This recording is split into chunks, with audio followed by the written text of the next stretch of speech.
L'enseignement en alternance, c'est une autre manière de construire son avenir.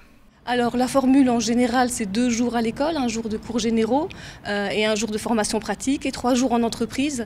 Maintenant à partir du moment où on a 18 ans, on peut passer 32 heures en entreprise et ne venir suivre à l'école que la formation qualifiante. À Tournai, 3 patrons et 3 élèves témoignent de leur expérience.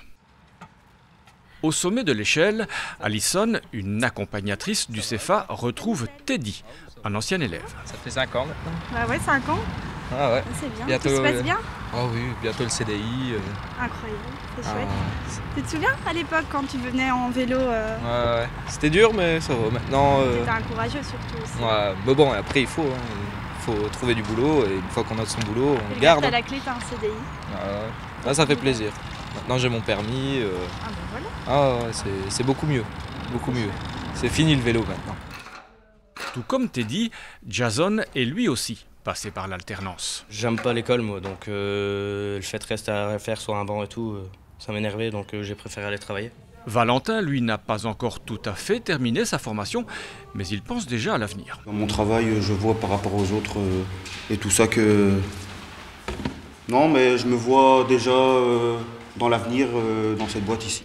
Du côté des patrons, l'alternance est d'abord une aubaine. Les taux horaires sont assez faibles, c'est de l'ordre de 6-7 euros. Mais la motivation n'est pas seulement financière.